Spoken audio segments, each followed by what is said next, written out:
when I run the governor, when I run for governor of California, which I should, You could probably win. I actually thought about it, you know, maybe not seriously, but, you know, maybe I said, why not?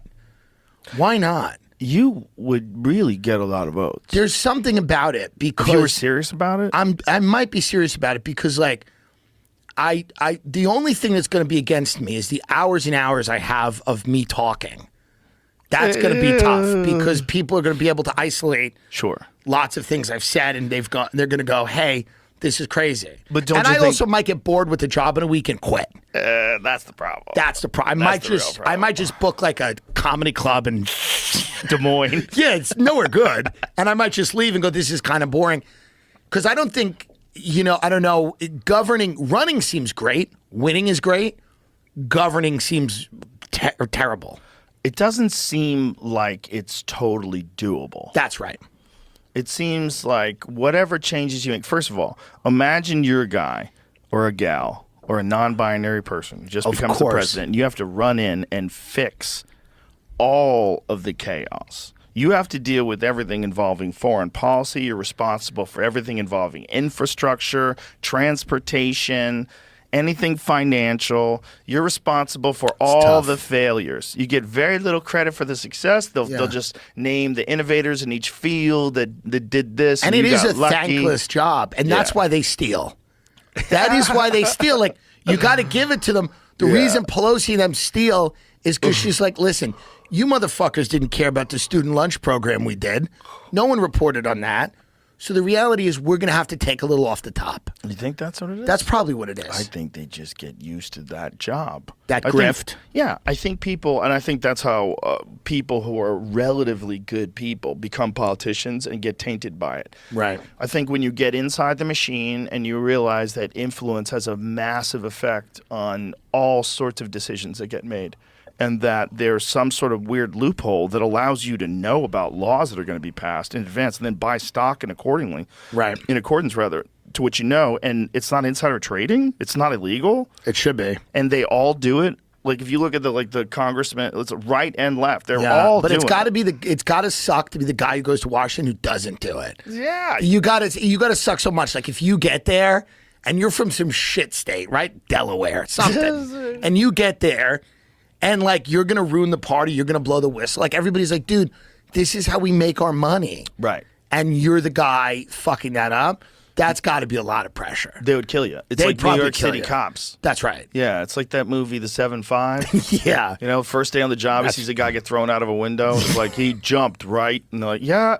definitely jumped. Yeah. You guys just killed somebody. Yeah. Yeah, I guess there's so much pressure because you don't want to be on the outs with everybody. Yeah, especially when you are involved in this business. It's very competitive, right? You're getting elected all the time. You're competing with other people.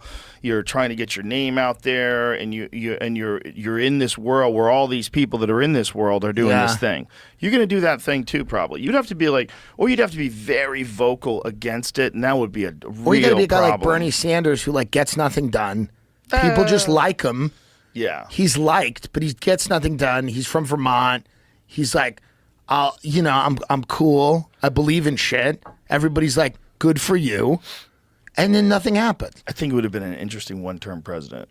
Yeah. It would have been very interesting. It would have been very interesting if there was no shenanigans, right? If the DNC didn't rig the primaries. Right. Because they kind of did, right? I don't know how they did it, but this is something that, what's that woman's name? Who wrote that book? Donna Brazile? Donna Brazile, yeah. She talked about it. And she talked about being terrified after Seth Rich got murdered. Right. You know? She was terrified for her own life? Sure. I mean, right. So look, just random violence. House of Cards. Not murder, but random violence is common in D.C. D.C. is a... Right. But also that probably wasn't random. And that House of Cards, if you rewatch it, I rewatched it, it is probably pretty close to the way things happen. I mean, listen, do they make it fun to watch? Absolutely. I guarantee when everybody's being blackmailed and controlled and people disappear and die, that probably is close to the way it works. Probably real close. Probably real close. Yeah. But then you think, how else could it work? right? Like, it's weird to envision. It's almost weirder to think of it not working like that in a weird way. Not to be too cynical about it, but just imagining people showing up in like good faith, debating each other and being like, well, I see your point and well, I have a point. Like, it feels like that's a total fantasy. That would be great. And I'd love that to happen. That feels more of a fantasy than House of Cards, where they're like, oh, you don't want to vote on that bill? Take a look at that envelope. And it's just you and some chick you're fucking walking out of a restaurant. That seems to be more the way it happens. Definitely more the way it happened in the past. Right. And we know that. So probably more likely it happens like that now. Right. Imagine being in any other business where when your friend drowns in front of your house, everybody's like, right. Any other business, like if you're a comic, like if you came over my house and drowned, right? No one would think I killed you. No one. They would just think you drowned. Absolutely. But if you're a politician, if I was people the president, would be very not shocked if I drowned. It would be, it would be a very like believable. You could drown me, and there would be marks around my neck. They'd be like, that fat idiot fell. Choked himself and died. Like, it would be easy. Right. Yeah.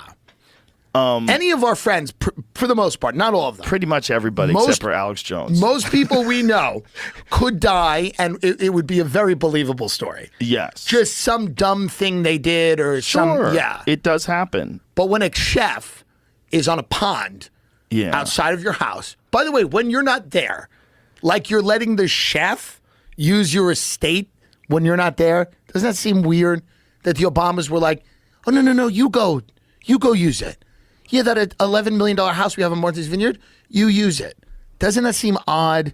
Well, if the house is that big, though, it probably has a guest house. If they were there, it makes sense. He's cooking for them. But weren't they on the island, though? I don't know. But I think they're saying they were on the island. The problem is we can't have access to the recordings. The 9/11 calls, because you'll hear satanic sounds in the background. Right. You hear well, there was also there's weird stuff with the police log with that, where they didn't gongs. They didn't fill it out immediately. Oh, really? Yeah, I mean, there's shady stuff. But listen, here's the reality: if you're the Obamas and you can't kill someone you want, what is the point? What is the point? But imagine if you're the Obamas and your friend just fucking drowns. Yes. I mean... And you didn't have anything to do with it. Maybe That's unfortunate. Had a reaction to some medication. Poison that you gave him, yes. Or maybe it's some medication that a lot of people took.